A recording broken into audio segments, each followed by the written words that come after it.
Now to growing concerns about the deadly coronavirus. We have been through a period of unprecedented challenge and change. It has been marked by loss, sacrifice, and uncertainty. But it has also been a powerful testament of the resilience, courage, and power of the human spirit. People and families became everyday heroes, responding with flexibility, creativity, and most of all, with heart and care. To meet the needs of families, communities, nations, and our shared world. For Global Peace Women, our leaders and their families, interns and volunteers, rose up in every corner of the world, taking courageous action to fight back despair with hope and love. Selflessly, they served to support vulnerable groups and families during the pandemic, sharing ways to promote health and hygiene, pioneering new markets for income for women and families, and uplifting communities and families. This time of challenge has reaffirmed that peace begins in the home. Families are the first source of well-being and peace for each of us. Global Peace Women's work is crucial. We work in 3 focus areas: strengthening families, uplifting the value and dignity of women, and advancing women's leadership, empowering true service-minded women who foster healthy families, communities, and a world of peace. Strengthening families. Knowing that families are the cornerstone of healthy communities, nations, and the world, our programs are supporting and strengthening women and families.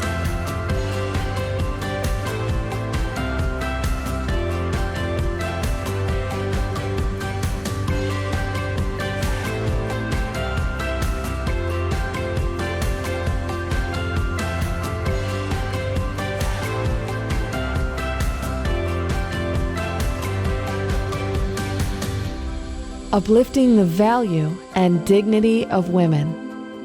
We also know that we must uplift the value and dignity of women to protect them, support them, and honor women who are precious members and contributors of our families, communities, and world.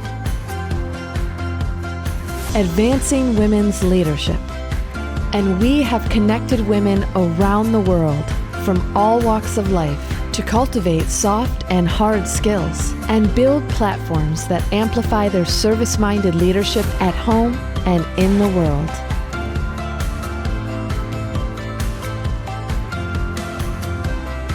We are able to advance this important work because of all of you, our partners, leadership, supporters, and network.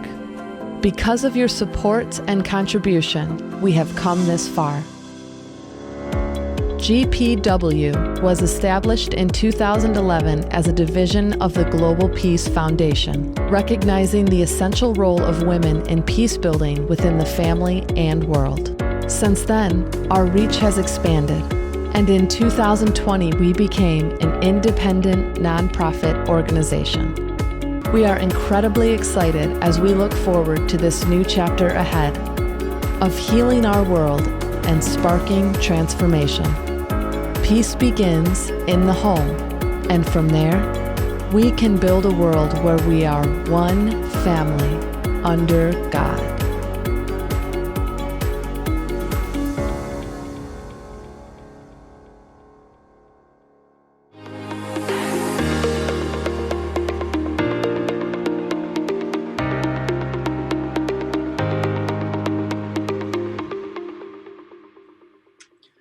Welcome to the Global Peace Movement Best Practice Workshop of the 2021 Virtual Global Peace Convention. My name is Sunho Kang, President of Global Peace Movement. It is my pleasure to be your moderator today. This year, in consideration of Global Peace global health crisis, the Global Peace Convention has been held virtually, which has made a wider participation possible. Representatives from more than 100 countries have been investing in meaningful exchange during the sessions, and the span 8 tracks, including the Global Peace Women's Leadership track. Thank you all for joining us today from around the world. The Women's Leadership track with the theme Service-Minded Women Advancing Peace in the Home and World During the Unprecedented Times seeks to provide a space to reflect and build on lessons that we have gained from shared experience of challenge. The work of Global Peace Movement is to advance the peace with a service-minded women. It has been exciting work supporting women and families from all parts of our world through 3 focus areas: strengthening families, uplifting women's dignity, and advancing women's leadership. We hope today's workshop will inspire you, motivate you, and support you more. Today's exciting program highlights the peace-building work of some of the women leaders that we have worked with from diverse fields. Panelists will summarize their work in lightning rounds. It was a challenge to summarize years, sometimes decades of work in a short amount of time, but we did it. After we hear their summaries, we will speed into breakout rooms where you can ask questions to individual panelists, share ideas, and generate action steps. If you have not done so already, please indicate in the chat box which breakout room you'd like to attend. Women Best Practices Workshop. This is your virtual conference room. Before we begin, let's explore some of the features available to you in this room. In the bottom of your screen, you'll see icons that will help you navigate through the different features. The first is the media player. Upon entry, the media player will be in full screen. You can adjust the size of the media player to best suit your needs. We have a question box where you can submit your questions to the speakers. In our resources portal, we have websites, book recommendations, as well as social media sites related to the speaker's activities. In the speaker bio box, we have speakers where you can explore their bios, connect to their social medias, and email when available. This convention has certification. In order to find out more about the requirements, click on our certification button. And in the attendee chat, you may submit your encouragement, your thoughts, and your questions. Please keep your chats courteous and relevant. We also have closed captioning and translation captions available to you. Please click on closed captions for those. Click on the CC at the bottom right-hand corner of your media player. You may select the language of your choice. We have Spanish, Japanese, English, and Korean. And finally, we have 7 breakout rooms. At the close of the opening, please click on the icon of the breakout room you wish to enter and click Join Breakout Room. We have 3 language-specific breakout rooms. The Weaving Service and Kindness into Everyday Family Life is provided in Japanese and Korean. The Korean Reunification Room is also available in Japanese and Korean. Our room on apoyo psicología en emergencia sanitaria COVID-19 is available in Spanish and English. We hope you enjoy this time together. Thank you. Now, without further ado, I'm so happy to welcome Global Peace Movement International Advisory Council member Dr. Donna Schuller to give congratulatory remarks. Dr. Schuller is a nutritionist, author, coach and co-founder of Robert Schuller Ministries. As a loving mother, grandmother, and spiritual leader, her work is holistic health and wellness, helps individuals to cultivate inner and outer peace. She is a founding member of Global Peace Women and serves on our International Advisory Council. Please join me in welcoming Dr. Donna Schuller.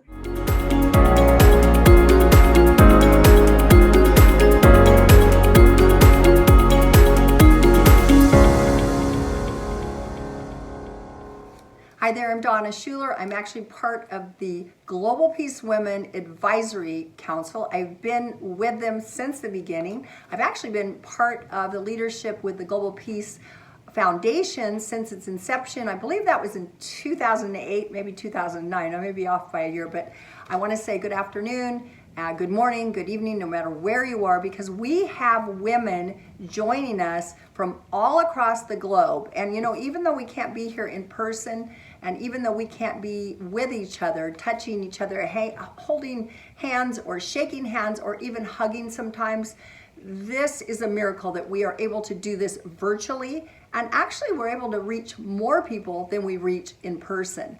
So I want to congratulate the Best Practices Workshop presenters, sponsored by Global Peace Women. And of course, our theme this year in the Global Peace Convention is moral and innovative leadership in peace building around the world. And never has there been a time where this has been more needed. And I want to thank all of you for your hard work, for your diligence in creating peaceful families and peace building and growing up, raising children that will become major peace builders in our world in the future. So again, I want to congratulate you on all your hard work. I cannot wait to see you in person. Hopefully in 2022 or 2023, we'll be all together again. We can take our photographs together, we can sign each other's notes, and we can hug and shake hands. Again, thank you to all your presenters, to everybody that works so hard across the globe to make this world just a little more peaceful. And remember, peace begins in the home. Thank you for your kind and heartful remarks, Dr. Schuller. Next, I want to welcome Dr. Maria Esther Jimenez for her congratulatory remark. Dr. Jimenez is a former Minister of Education in Paraguay and the Director of Global Peace Women in Paraguay. I have been touched by her chapters, resilience and resourcefulness to serve families in need throughout the COVID-19 pandemic. Please welcome Dr. Maria Esther Jimenez.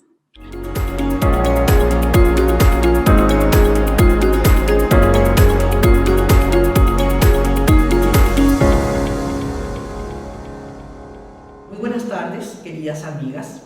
Un saludo muy cordial desde el área mujer de la Fundación Paz Global Paraguay. Es un honor y privilegio dirigirnos a tan destacadas mujeres, líderes del mundo, que participan de esta Convención de Paz Global 2021, específicamente en el taller de mejores prácticas de las mujeres de paz global. En este difícil y complejo tiempo que estamos viviendo, caracterizado por tanta incertidumbre, las mujeres líderes asumen el desafío de la búsqueda de estrategias innovadoras para fortalecer a las familias, comunidades y naciones, de tal modo a hacer frente a procesos sociales, económicos y demográficos por los que son afectados. En este taller, las mujeres de Paz Global compartirán las mejores prácticas que apoyaron a las familias que se encuentran en situaciones difíciles por la crisis sanitaria a la que se enfrenta todo el mundo. Estas experiencias nos alientan a seguir trabajando y resaltan el rol central de la mujer en la construcción de la paz de las naciones. Un saludo muy especial a la doctora Jun Sun Moon, fundadora de Global Peace Women, quien gracias a su visión y esfuerzo ha creado y fortalecido esta organización. Muchas gracias a ella. Deseamos éxitos a los participantes e instamos a seguir con actividades de esta naturaleza que permitan enriquecernos y nutrirnos con nuevas ideas que hagan realidad nuestra misión. Thank you, Dr. Jimenez. Now we will move into our lightning round presentations. 11 panelists have prepared presentations on their peace-building work. I hope that their examples stimulate new and old ideas, connections, and action steps that empower your personal and professional lives as service-minded leaders. As a reminder, speaker bios are on the left panel of your console. Additional resources on today's presentations are on the upper right side. If you have any questions, please type them into question and answer box below the speaker screens. We are so happy to share the work of such incredible service-minded women leaders. Please join me in welcoming our lightning round presenters. First, we have two powerful women from Southeast Asia, Mrs. Bambi Panta, country leader of GP Women Network, and Ms. Ana Mira, country coordinator of GP Women Philippines, who will share their efforts to empower youth in peace building and leadership.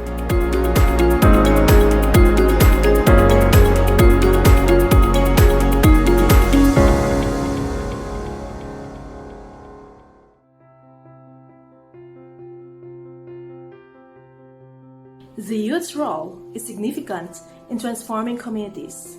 Therefore, it is crucial to develop their leadership skills and unleash their full potentials to inspire change and become active agents of peace.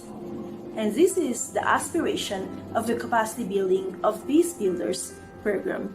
The project was designed in three components: capacity building training, I Am a Peace Builder online campaign, and community service. To enhance the knowledge and skills of the youth on peace building and develop their leadership skills, we have held 16 virtual workshops for 2 months where 54 young participants completed the program. The online campaign has received 145 peace building stories.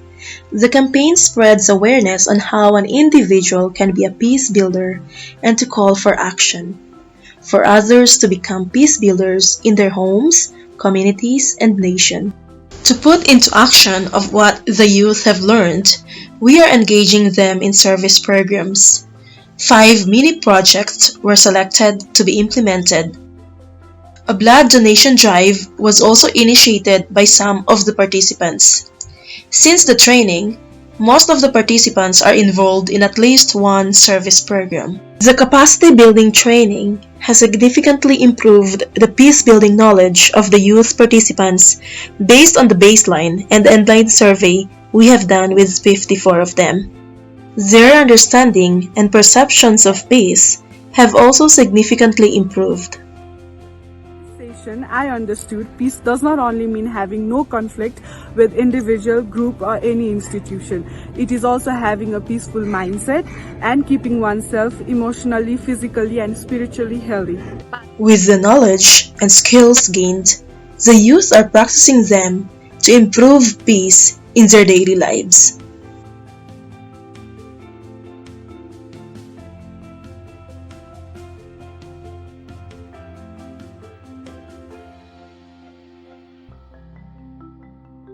This project has helped the young people to realize their full potentials to make a difference in the society, and the importance of inner peace to bringing peace in their families, community, nation, and eventually to the world. They have learned that peace is not just an absence of war or conflict, but it can be much more than that. Rather, it is that the presence of something good, supported by sustainable investments in economic development, structures and institutions, and societal attitudes, which is the positive peace. I thought only creating an atmosphere of non-violence is peace. However, through this program, I have learned that every action that supports the growth and development of human and society is interlinked with peace.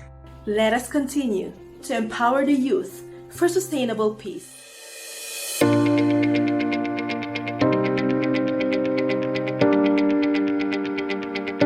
Girls Empowerment Leadership Training with a Team Empowering Girls to Learn and Lead was the output project of my participation to Global Peace Women Leadership Academy last 2018. I started this project at Bernadette San Juan National High School in the town of Cardona, province of Rizal, Philippines. Our pilot implementation last 2018 consists of 3 consecutive sessions. The first session is about finding their passion and self-mastery. The first training focused on self-mastery as the journey of leadership begins with self-discovery. The program facilitated the exploration of participants' passion and purpose in life and discovering the gift that they can contribute for the greater good. The second session is about connecting and leading. It's about connect and lead, acquiring the ability to connect, empathize, and trust, which is the foundation of moral leadership. Develop lasting friendships with people from diverse backgrounds, which will help them understand cultural diversity and intercultural coexistence. Exploring how a consciousness of common identity can be the basis for building peace among individuals and community. The third session is learning about the culture of peace through service. The important lesson is that working others in community service builds bridges of understanding and meaningful relationships. Part of the training was making project proposals that will benefit their school and community. They conceptualize ideas and solutions to address real-life problems like poverty, gender inequality, and gender-based violence, and many others. Last 2019, our second year of implementation, we partnered to various civic organizations like Inner Clubs of the Philippines District PA0, Soroptomy, Sontai, Rotary Clubs to implement our second year training. It's a one-day session wherein we discuss 3 important topics to more than 800 high school participants. The program was held in conjunction with our one-month campaign of ending violence against women and children. Our first virtual training was held last year, November 2020, which was our third implementation. Due to the current situation and restriction brought by the pandemic, face-to-face learning were not allowed. This time, we organized virtual training via Facebook Live and Zoom, which was attended by 120 girls from different schools. Having these girls become active volunteers in our various service projects that we implemented in the community are a clear proof that they practice what they learned from the training. Service project thus become instrumental for reconciliation and peace. We hope that through this they will in ideas and action become moral and innovative leaders in their home, school, and society.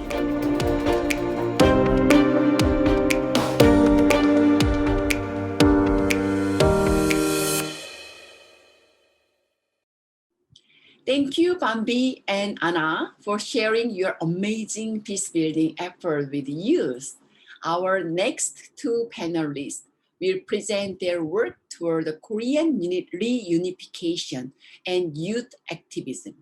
The One Dream One Korea Global Campaign is a Korean-led, internationally supported movement for reunification that has all generations involved, even K-pop stars. I want to share my favorite songs from this campaign, Korean Dream. Scars of separation, isolation from our family. But it can't erase 5,000 years of love and legacy. The roots our destiny grow from.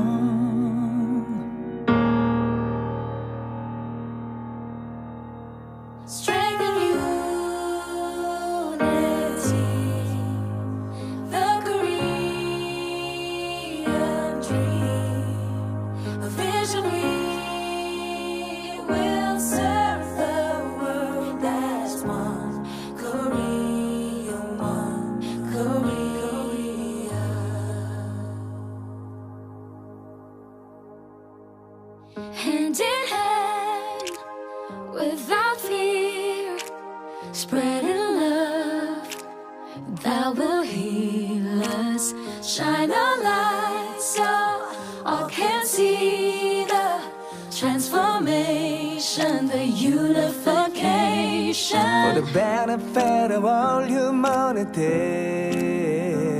Create a beautiful world that's made for you and me, Where we all live in peace. strengthen unity, the Korean dream, a vision we will serve the world as one Korean. Strengthen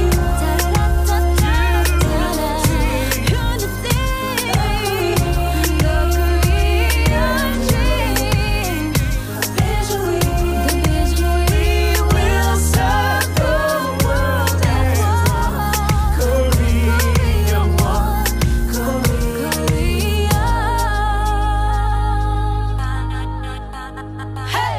Calling every generation. feel the spiritual awakening. Erase the borders of division. Do it every day. Love without discrimination. Pray this prayer for my nation. Just beyond the darkness that We'll shine a new light for a better life. Our strength's a greater power of one. Strengthen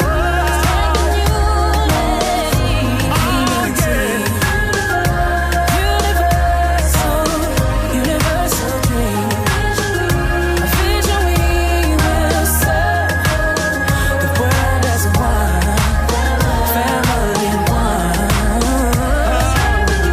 Strengthen unity,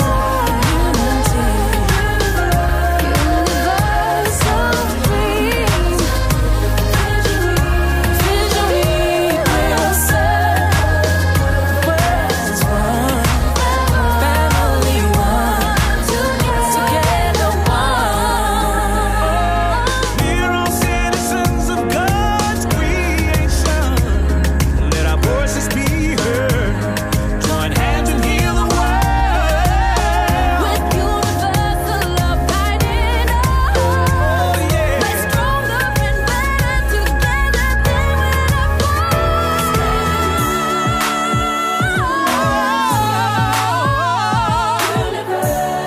Oh, unity. Vision we will serve the world. As one family, one. Strengthen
Now, let's welcome up Lisa Perra, GP Women Leadership Academy graduate and project coordinator of Imagine Your Korean Dream from United States, and Won-Moon Jo, GP Women Leadership Academy graduate and project coordinator of Peace Creator from South Korea.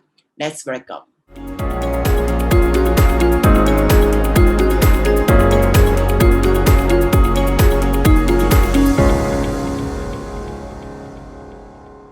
Hello, this is Risa Perea from Miami, Florida, USA. I am a graduate student at Korea University, and this is Imagine Your Korean Dream program.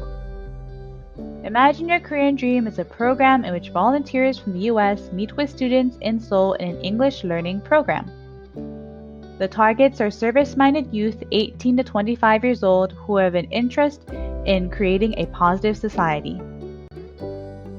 They meet once a week for 10 weeks to have conversations about culture, history, and how to create a better nation. The conversation topics come from the book Korean Dream. The program runs as follows. First, the students take an English test at the beginning and the end of the program. They also take a perception survey about their confidence in speaking English as well as their ability to create positive change in their daily life. Then they meet with their tutors for 10 weeks for 60-minute conversation sessions. And finally, they have a video assignment about what they imagine to be their Korean dream. In the first round, 10 volunteers from the US tutored 4 South Korean students and 1 student from North Korea. According to pre- and post-surveys and perception surveys, students reported to have more confidence in speaking English. They also showed a positive increase in responses to the question, I understand as youth how important it is to contribute to my community. Especially the score of I am confident speaking English to foreigners increased 66.5%. I really appreciated this opportunity to teach English and also have a cultural experience and learning process. The chance to interact with someone from North Korea weekly exposed me to some really interesting cultural differences and understandings that were very different from mine. Expanding my worldview in this way was very meaningful. My goal is to have a conversation with others overseas during this time of COVID, rather than improve my English. These 10 weeks of talking, laughing, exchanging information, and so on led me to gain confidence and courage. In the second round, the English program continued with 5 students from South Korea and 2 students from North Korea. The conversation topics and format of the program were updated based on the feedback from the first round. Students in the English program were able to increase their confidence in speaking English. And the answers to I am confident that I can contribute to positive social change through service once a month in my daily life increased positively by 33.3%. Although our countries are different and our social and community issues are different, we could still clearly relate with each other. It was so interesting. We had time to talk by following the program contents each week and take interest in and get to know about each other's culture. I learned a lot about Korean culture and customs, along with some social aspects that are very different from Western society. I also learned a bit about American culture. Towards the end of the program, my partner and I got to talk about heavier topics, and I find great value in talking about the reunification of North and South Korea. This program will continue in collaboration with Alliance for Korea United USA.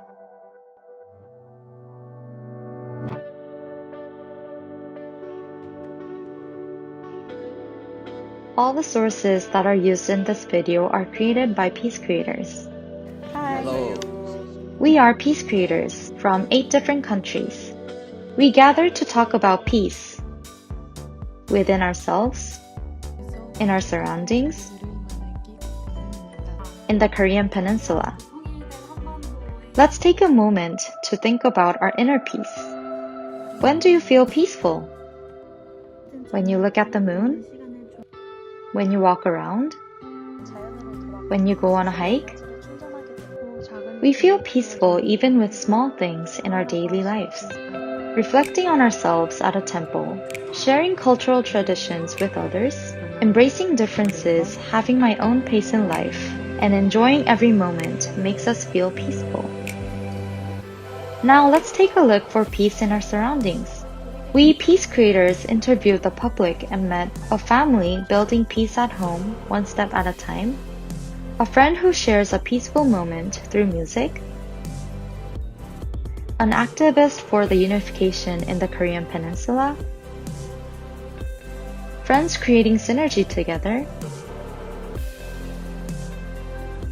a military soldier serving his nation, Korea, a colleague studying to solve the world water crisis, a peace advocate who inspires her peers,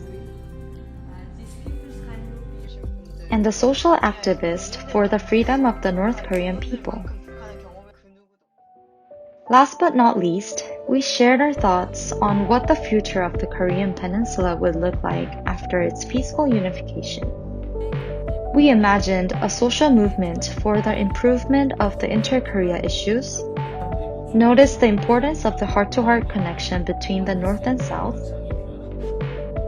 focused on the cultural root that the North and South shared as one nation, understood the cultural differences between regions by learning their dialects, saw that the love of a couple represents the love between countries, and realized that a single smile is so contagious that it could bring peace. We became the peace creators who can inspire others through the 9 months process from April to December 2020.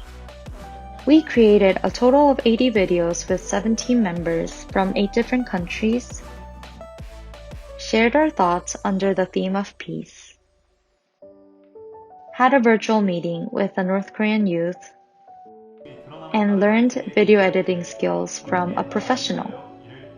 You can also become a peace creator. Let's keep building and spreading peace.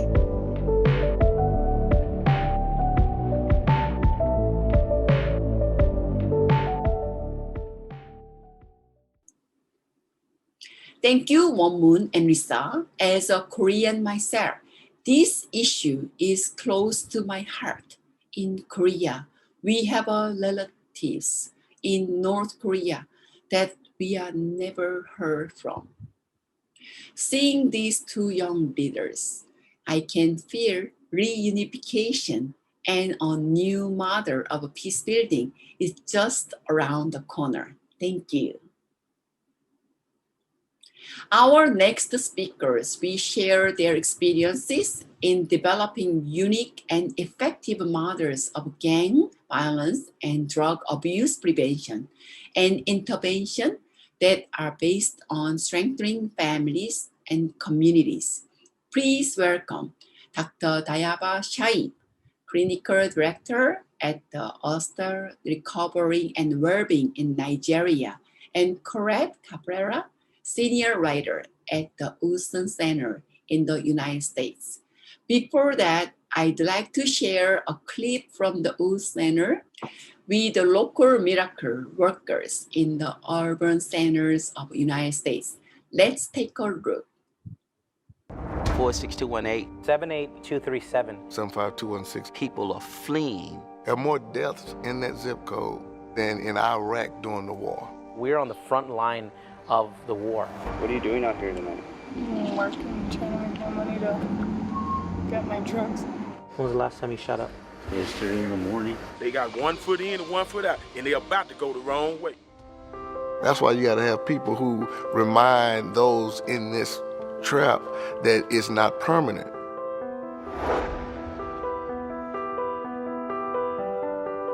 And that you have the ability to get out. Nothing is more powerful or credible than a witness. Redemption is being able to look at yourself, do some self-introspection, and say, where I go wrong at. I don't want to be that person anymore. I don't want to hurt people. I don't want to let people down. What led to that choice that made me go wrong? I thought a man was a hustler, a gangster, a man with kids by different women. That's what I thought a man was because I grew up without a father. And then you got to spend the rest of your life correcting. If I knew stuff I knew now, back then, I'd have went a whole different direction, man. There is a role people must play in their own uplift. If I have to come in here and tie shoestrings and water the plants, as long as I can get a paycheck, I'll do whatever it is I have to do. But I put a tank in the back of the van, a pressure washer, and went around and started washing cars in the community. Jasper's Mobile Car Wash is taking off. And today I stand here, the largest minority food service company here in the city. We don't believe that folks can rise from the ashes. Life may have knocked you down. The judge said, you a menace to society when he sentenced me. But these are Phoenix. You all are stories of hope. You can make a comeback from anything that's holding you down. And now the men are winning. They're getting victory in their lives because they feel like they're somebody. Hope keeps you going when you're out of it. See, it's nothing like being hopeful that you can make it, man. That gives you the ability to go places that you never thought you could go. This life now with him, I can't even describe. I still believe that we have the capacity within our own nation to heal ourselves. But you have to have solutions that work. And the movement has to do with people. If you're gonna fight a war, you better recruit. The hood heroes are the heroes. They are social enterprises led by grassroots organizations that are very close to the people who have need, which, if supported and empowered, can help people who otherwise would be stuck in poverty.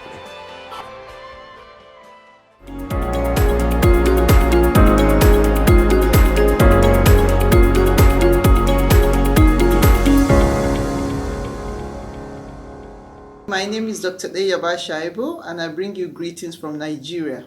You're all welcome to this August gathering of Like Minds, a gathering of peace-loving women, the GPC 2021.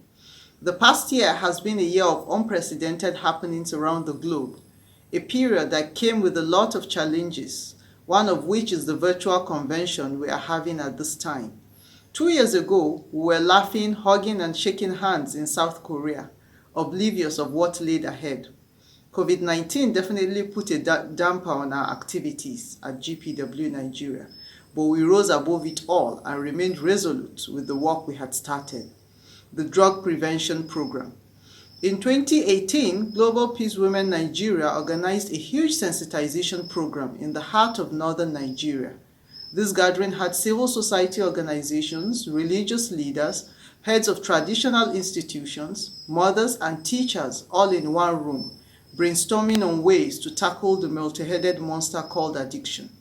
Barely a year after, a well-meaning Nigerian woman who shared in the vision of GPW donated a plot of land for the construction of a women-only drug rehabilitation center, and this is still in the works. The past year ushered in COVID-19 and urged us all to get creative with the work at hand. We therefore narrowed down on the strategies outlined for the drug project. We took the awareness online. We had a Zoom forum titled Parenting and Drug Addiction. Is there any relationship? This underscored the relationship between parents and their children. This forum was well attended. Why a drug abuse program, you may ask? Among every 4 drug users in Nigeria, 1 is a woman, and the drug-seeking behavior is skewed, favoring the man over the woman.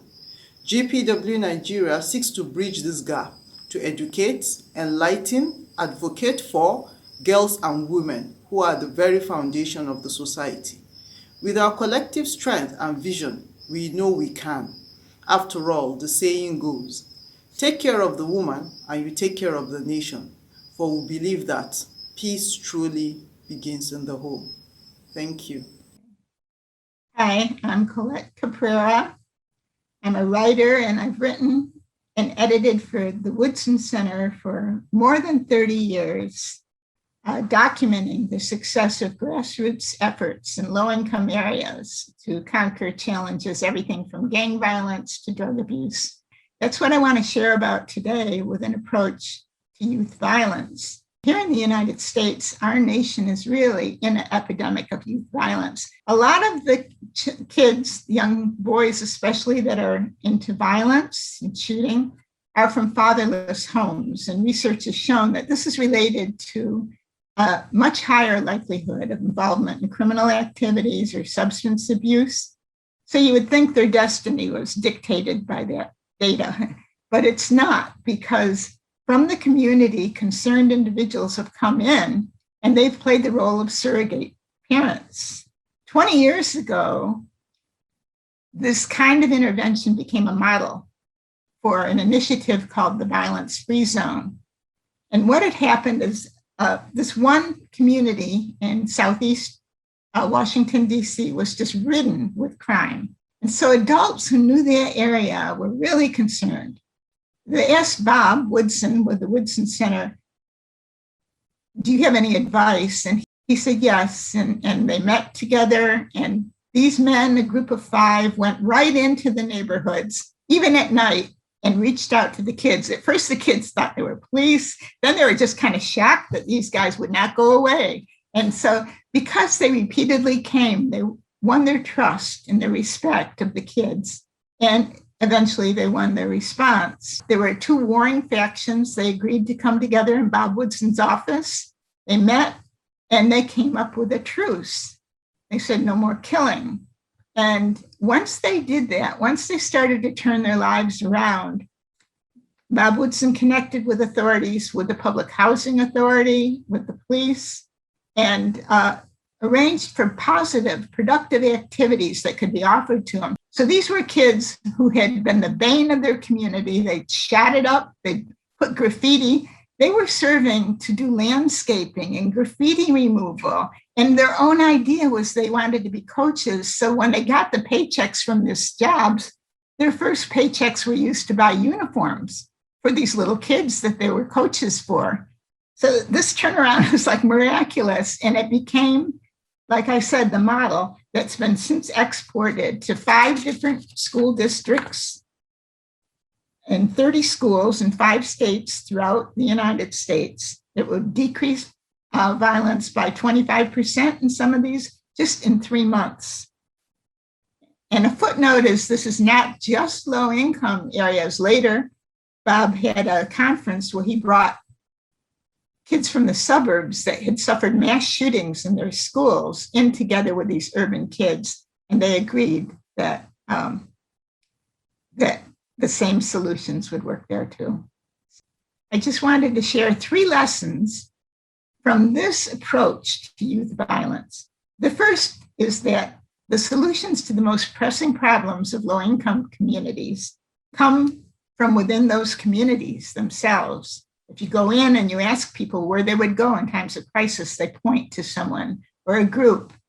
The second is there's no substitute for the power of consistent, heartfelt, personal outreach. That's what made a difference in these kids and empowered them to reclaim their lives. And the final thing is those opportunities. Once the kids start, they have to focus first on an internal transformation and vision and values. But once that happens, you have to apply practical opportunities like those job opportunities. So that's vital to continue that uplift. So thank you for letting me share this. Next up, we have 2 presenters from East Africa who will be speaking on their efforts to empower and uplift women. Their grassroots efforts are particularly of interest because they are engaging both men and women, boys and girls. Please welcome Irene Aisengoma, country leader of GP Movement Tanzania, and Zainab Nangaya, founder of Women Initiative for Prosperity Uganda.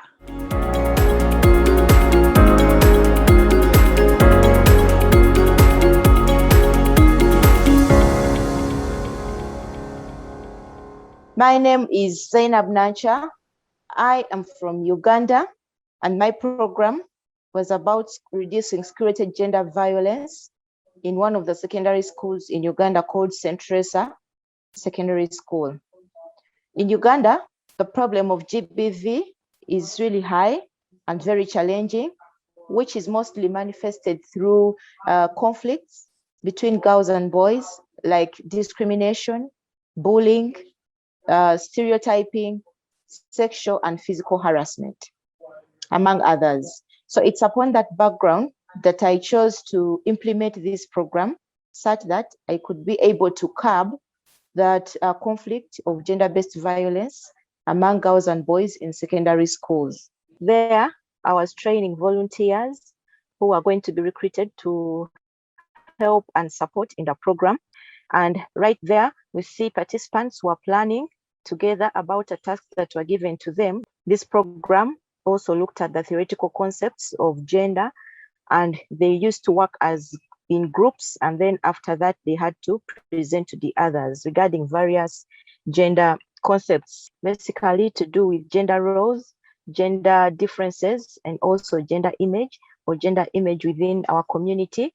So they worked together, they presented to others, and right here, one of the volunteers is behind there, and she was guiding them as they were discussing. They were getting ready to present their sharing.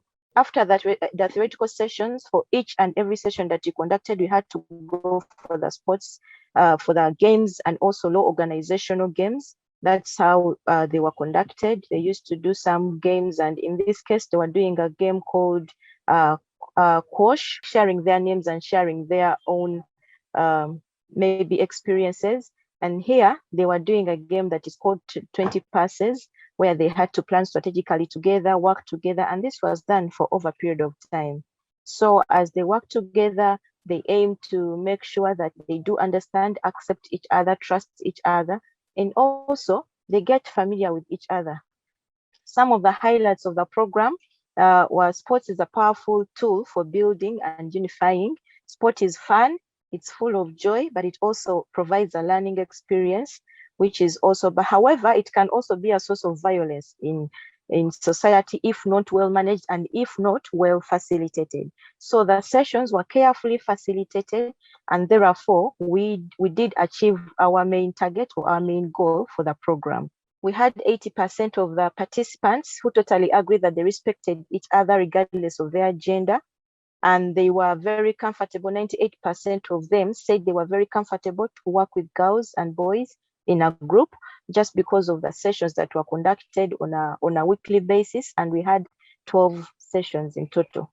There were some testimonials. So many of them testified the fact that they had become more confident working with the opposite gender, which was a very good point to our side. To us, it was a thumbs up, because this is what we desired as we were designing the program. So thank you for listening to me. My name is Irene Shengoma. I'm a country leader of Global Peace Women Tanzania.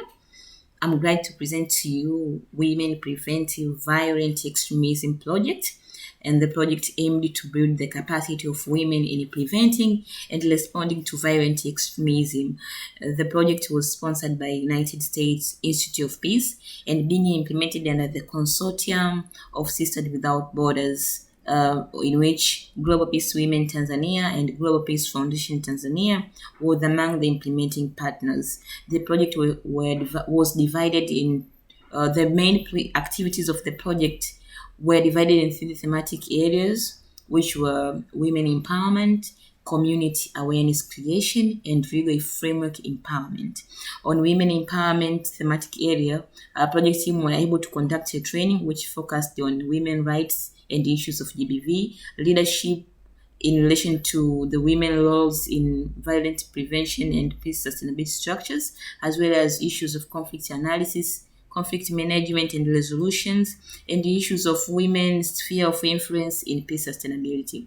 Around 105 women were engaged in the training, and they were able to share their setting backs, in which they were able to mention about the restrictive norms and traditions, as well as patriarch system that violate women's rights, especially the right of ownership of properties, which is denied by either ethnic beliefs or religious beliefs. But also they were able to share their way forward on how they can participate in various leadership positions and decision-making issues, as well as how to create peace environment from the family level. And the second thematic area is community awareness enhancement, in which the project team were able to conduct community dialogues, many engagement through coffee hubs, where men and boys were able to make and share their perception on women participation on issues of violent extremism and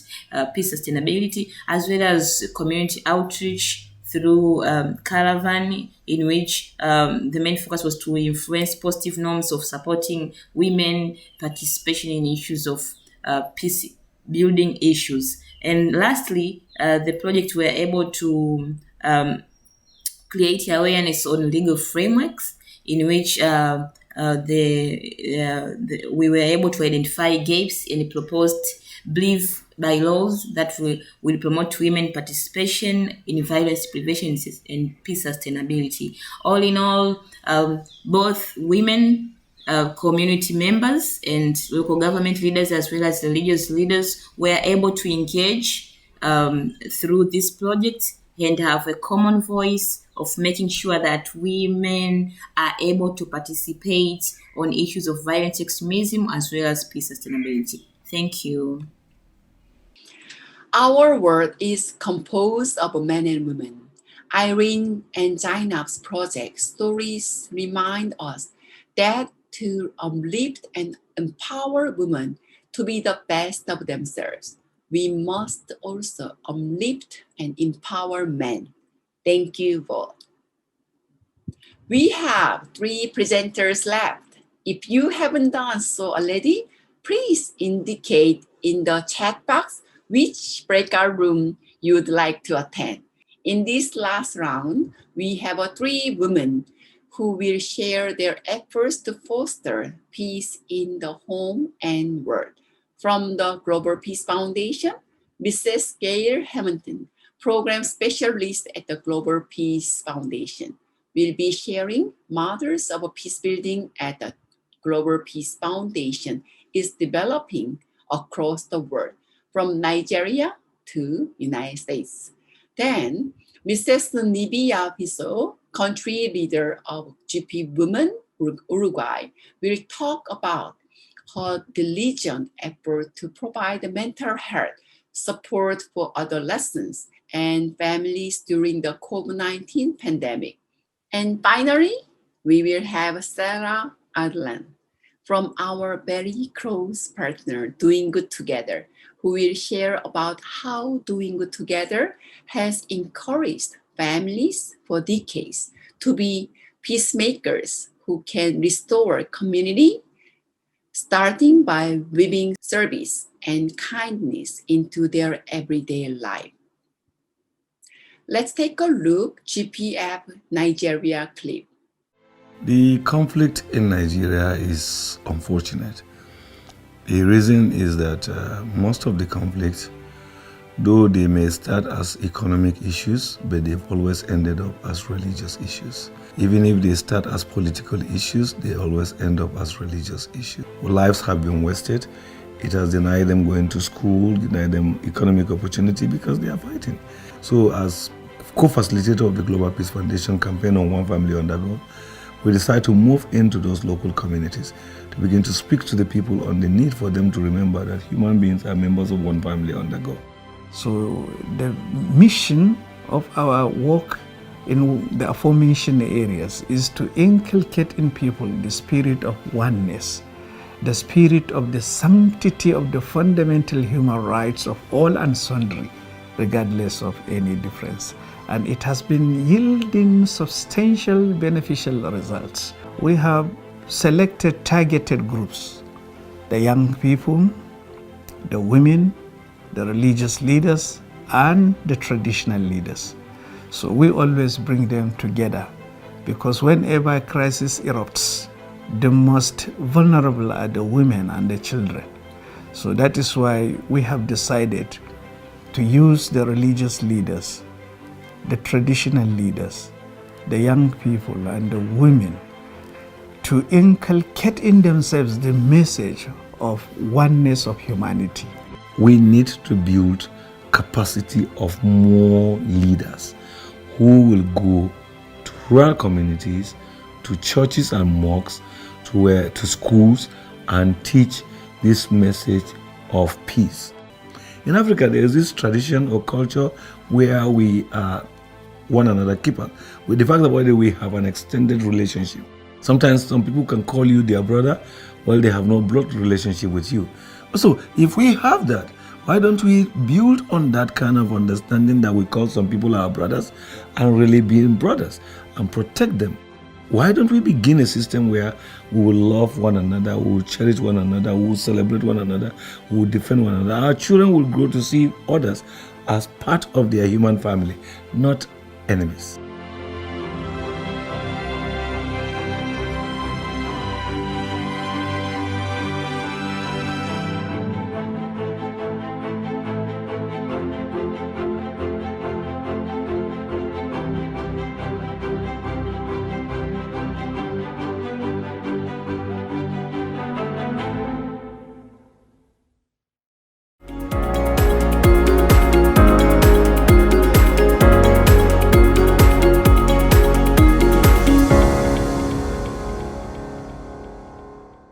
My name is Gail Hambleton, and I serve with the Global Peace Foundation as a senior program specialist in values-based peace building. So today I want to ask, how can we all become peace builders? Global Peace Foundation's peace building approach is to facilitate the opportunity to realize and live from one's deepest human identity, our shared identity as members of the human family. Nearly all the conflicts in the world can be understood and seen through the lens of identity-based conflict. Identity-based conflict is the us versus them conflict, which can be coupled with an intense cycle of revenge and or historical resentment. How do we remove hatred from the human heart? How do we let go of resentment from the human heart? The resolution of identity-based conflict, the us and them struggle, is that there is only us. This realization comes along with deep transformation when relationships are formed across the divide through accepting the deep universal principles and shared values that are commonly held. A mother weeping over the dead body of her child needs no translation. Suddenly, we experience the humanity of the other. This may sound too simple, but the realization of shared values and our common humanity is profound and can actually bring perpetrators and their victims to the peace table. Even a lengthy, sustained dialogue and difficult conversations actually can build relationships. And once a relationship has begun, trust begins to grow and the hard work of negotiation and compromise begins. Global Peace Foundation is doing the work of peace building as prevention, also during a conflict to attempt to contain violence, or after a conflict in order to create new social cohesion. I will mention 3 unique methodologies that GPF is currently using to put into action this approach to peace building. I will explain more in the breakout rooms. First of all, there is the One Family Under God campaign in Nigeria. This is a community-driven, in the villages, engaging a comprehensive, diverse assortment of leaders in a 3-day train-the-trainer workshop that results in the outcome of a peace and reconciliation council. Secondly is the cross-community reconciliation project. This is being used in Montana, USA, between groups of Native Americans and non-natives. Sadly, in the United States and in other countries of the world, there are histories of egregious grievances, even genocides, which have sown the seeds of historical resentment, also denial, and generational trauma.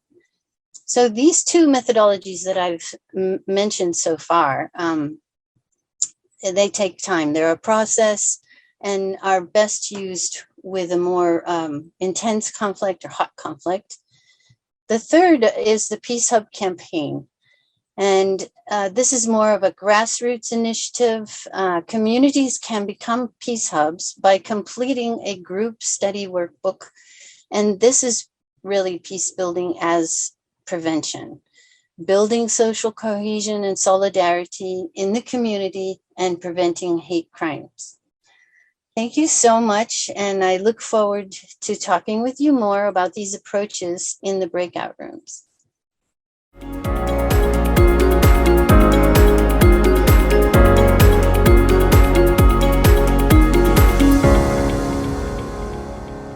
A todos los participantes de esta convención de Global Peace Foundation, Global Peace Woman 2021, les transmito mis saludos en representación del capítulo Uruguay de Global Peace Woman, quienes en esta oportunidad queremos transmitirles una actividad, una experiencia que realizamos con motivo de la emergencia sociosanitaria COVID-19. En nuestro país, el 13 de marzo de 2020 se declara la emergencia y se realiza a través de las autoridades sanitarias la sugerencia de obligatoriedad, confinamiento y su consecuente aislamiento social. Esto trajo aparejado consecuencias psicosociales muy importantes, psicoafectivas muy importantes en las personas. Entre ellas una población aún más vulnerable, que son las personas en situación de discapacidad, a quienes dirigimos una primera etapa de nuestra propuesta que consistía en atención telefónica gratuita a través de WhatsApp o por otra vía que podría ser también Zoom, a preferencia de quien llamara. Y a esos efectos, 5 de las integrantes psicólogas de nuestra organización dispusieron sus números telefónicos, días de atención y horarios para que distintas personas pudieran efectuar las llamadas. A su vez hicimos difusión a través de los distintos medios de comunicación como radio, medio de prensa, televisión, para que llegara realmente efectivamente a ser utilizado por la población. Una segunda etapa, que fue después de una sucesión de reactivación de la movilidad en el país y nuevamente el confinamiento, hicimos justamente una etapa dirigida a otra población, que en este caso fue los adolescentes. Los adolescentes también vivieron una etapa de especial vulnerabilidad, de crisis vital, y por ello también trabajamos con quienes ofician de cuidadores, de educadores, de los mismos, ¿no? O sea, hicimos un sistema de atención telefónica nuevamente dirigida a los adolescentes y a sus familias, acompañado esta vuelta por actividades y reuniones Zoom educativas, donde intercambiábamos con referentes del sistema de protección del Instituto Nacional del Menor, de aquí del Uruguay, que tienen por cometido custodiar y proteger a los niños que son separados por el Poder Judicial de su familia, lo cual aumenta su rango de vulnerabilidad justamente social que padecen, y algunos docentes de distintos centros educativos y obviamente padres muy interesados de poder intercambiar sobre determinadas problemáticas que evidentemente comenzaron a suscitarse con mayor número en nuestro país.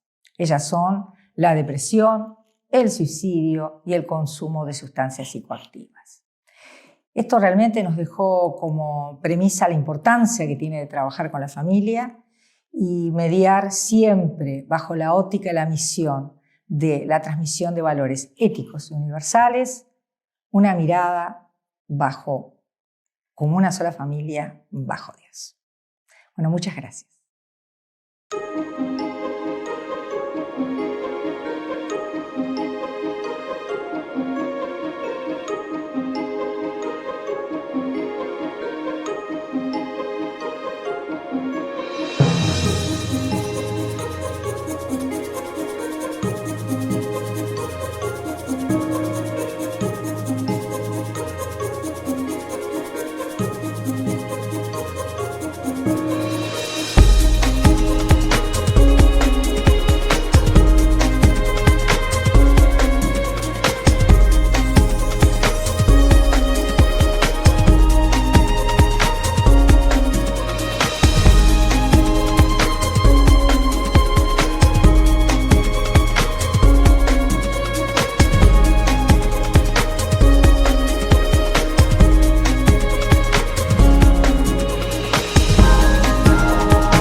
all around the world care about raising kind and compassionate kids. Kids who will be peacemakers in their classrooms, our communities, and beyond. But teaching these values, kindness and compassion, a hunger for justice, doesn't just happen without our guidance as parents.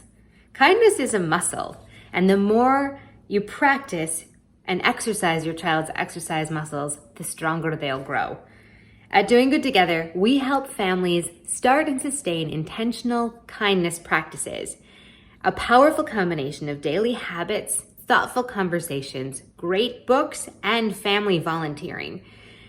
Weaving these 4 components into your busy family life is easier than it may seem. First, adopt everyday habits of kindness. Look at your family's busy schedule and find 1 or 2 opportunities to add an act of kindness or service in. This can be as simple as giving your child a compliment in the morning and reminding them to share compliments with others throughout the day, then checking in at the end and seeing how they did. If your child is a budding artist, set up a card making station and help them create beautiful greeting cards to cheer up elders or share gratitude with people making a difference in your community. If your child loves being outside, grab a trash bag and pick up litter as you walk to the park, making them feel like they're stewards of the environment around them. Number 2, reflect together. Asking big questions with no right answers helps kids learn to think deeply about the world around them. And this is one thing that's easy to weave into even the most busy days. Offer open-ended questions like, if you had one wish for the world, what would it be? Take time to point out the kindness that happens organically in your everyday life, like noticing when someone holds the door for you when your arms are full of groceries. And help children name their own feelings and recognize feelings in others, and help them imagine and wonder what other people are feeling as they experience conflict throughout their days. Number 3, read together. A good book opens the door for a new perspective, creating a world of opportunity to explore big ideas and experiences that may be unfamiliar to them. Asking questions like, I wonder how this character felt at different points throughout our story, or I wonder what you would have done if you faced the challenges in our story, will help kids think really deeply about those experiences.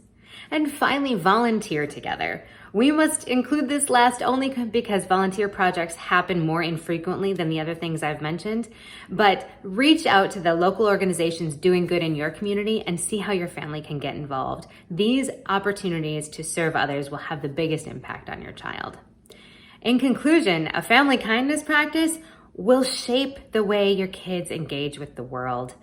I've seen the impact on my own kids and on the thousands of kids Doing Good Together has reached over the years. Through caring habits, thoughtful conversations, great books, and volunteering, our kids learn how to step up and help out and make a difference. If you'd like to learn more, join me in the Raising Peacemakers, Restoring Communities breakout session. Thank you. Thank you so much, ladies, for your remarkable efforts. At this time, I want to take a moment to recognize Doing Good Together and its founder, Dr. Jennifer Friedman. I have worked together over the past 2 years to launch the Family Volunteers for Peace initiative we launched this year. Thank you. Already families have begun to get out and serve together with such positive response. In December, on International Volunteer Day, we will be hosting a Family Volunteers for Peace festival to celebrate. Let's take a quick look at the transformation taking place and what's coming up. I have to admit, 3 minutes is not much time to present the sometimes decades of work. Thank you all for doing that. Now the best part of this workshop has arrived. You can meet these remarkable service-minded women in the breakout rooms. We have pre-submitted questions, but if you have more, please submit them to them in the breakout room. You will see on the bottom of your screen button with icons that open the entry into the different rooms. Please push join breakout room and you will be led to your breakout room. After these breakout rooms conclude, please make sure to fill out our post-event survey. We want to know how this session is, especially since it is the first of its kind that we have tried. Enjoy your time together. I hope you found it is enriching, meaningful, and full of great ideas and tools.